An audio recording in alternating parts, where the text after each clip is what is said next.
Hello and welcome. I have many times come across confused users who are guessing about how it works with DAWs and plugins, which I thought I would explain here from a developer's perspective. When you develop a DAW, you make your graphic function and data functions the way you want them.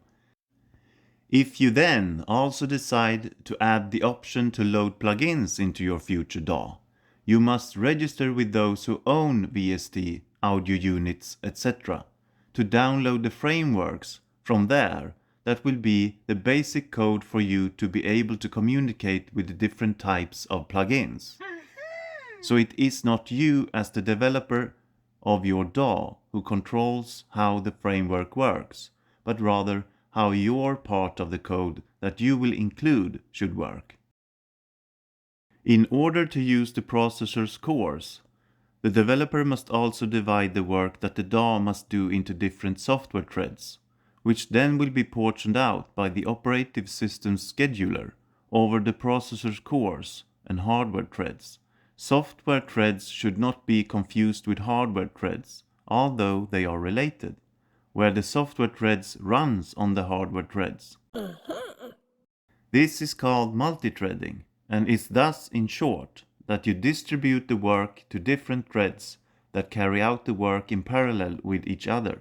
You can compare threads with, for an example, if you're given a work that you know will take time to complete, will be completed more quickly if a friend helps you with half of the work. Please help me. But this only applies if the software threads are distributed on different processors' cores. Otherwise, it's just similar to dividing the work on yourself. That's stupid. How this work should be divided varies completely depending on how the developers choose to lay out the distribution when programming their threads, for it to work efficiently when you compose your music on the computer. It is not just that your DAW is well thought out by the developer, but also that the plugins themselves are well thought out. The main function in the plugin framework that you override to populate with your own code is the process function. This function runs in a single thread and comes with the sound buffer data. But in that thread, you as a plugin developer can split the work over multiple software threads, which then will be portioned out over the cores by the operative system. And here is an example of how a plugin framework process function looks like. In this function, you can process the buffer data.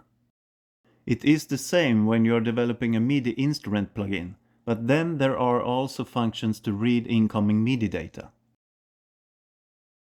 Outputs is a buffer with the output data for the left and right channels, which has the length of the value in the variable sample frames. This is the same length as the sound buffer size that you set for your sound card. This outputs buffer is then passed on to the next plugin in the channel chain, if there are any, otherwise it will be sent back into your DAW and be played in the mix. So, your DAW has nothing to do with how the plugin works, and the plugin has nothing to do with how your DAW works, but both can in their own way affect the performance of your computer depending on if someone have made a bad design in their code. Using software threads does not mean that your application will be faster than with a single thread, because if the work is divided into two small pieces, there will be too many threads and every thread consumes resources and must wait on their turn to run, which instead can take longer time. Therefore, it completely depends on what DAW and plugins you are using, as everyone is coding their applications differently. The threads can, for an example, be used to process sound effects or load new parts of sample data from disk or other work-intensive things. So, if you are using a poorly coded DAW or plugin, the performance of your computer and the entire process will havoc. The example that I have been talking about applies to all DAWs and plugins, that it is a framework owned by the manufacturer of the plugin types that must be used, such as, for example, VST, VSTi, that is owned by Steinberg. Don't forget that more memory in the computer also makes a difference. And no, it is not that a DAW is coded to only use 16 GB memory, which I also heard rumors of. You can allocate more memory in your code, but because it is not only your program that is going to use the computer's memory, but also other plugins, programs and services, as well as the operating system itself, it is always best to keep the latest most recent parts in the memory and save the rest to disk. The more memory you allocate, the higher risk of a crash. All parts of memory you allocate will then be put somewhere into a free spot of memory space. So if you have 32 GB of memory, your allocations will end up anywhere where there are free space. This does not just apply when developing a DAW or a plugin.